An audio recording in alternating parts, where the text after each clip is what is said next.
ഈശോ മിശിഹായ്ക്ക് സ്തുതിയായിരിക്കട്ടെ. നമുക്കിന്നൊരു ബൈബിൾ വചനം നോക്കിയാലോ? നിയമാവർത്തന പുസ്തകം 8-ാം അധ്യായം 15-16 തിരുവചനങ്ങൾ.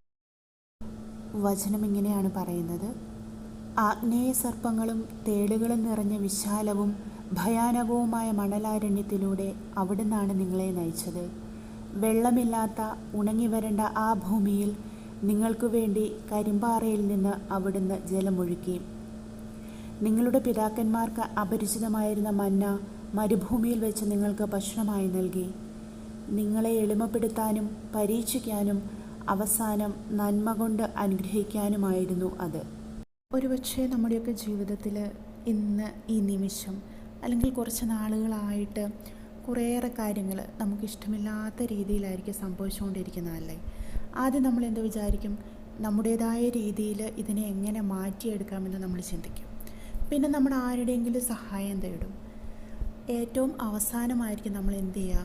പ്രാർത്ഥനയിലേക്ക് തിരിയുക. കുറേ നമ്മൾ പ്രാർത്ഥിക്കും, നോമ്പെടുക്കും. ഒരു പക്ഷേ നമ്മൾ ആഗ്രഹിക്കുന്ന സമയത്ത് നമുക്ക് അത് സാധിച്ചു കിട്ടണം എന്നില്ല. ദൈവം ആഗ്രഹിക്കുന്ന ഒരു സമയത്ത് നമുക്കത് സാധിച്ചു കിട്ടും. അപ്പോൾ നമ്മൾ വിചാരിക്കും, ഇപ്പോഴാണോ ഇത് കിട്ടുന്നത്?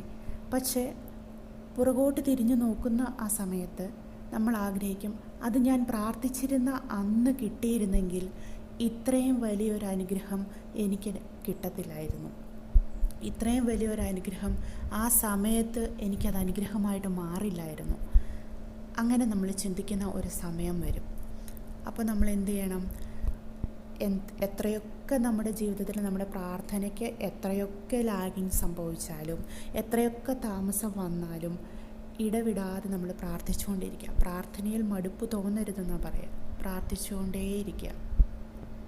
അപ്പോൾ ഈ ബൈബിൾ വചനം നമുക്ക് ശക്തി നൽകട്ടെ.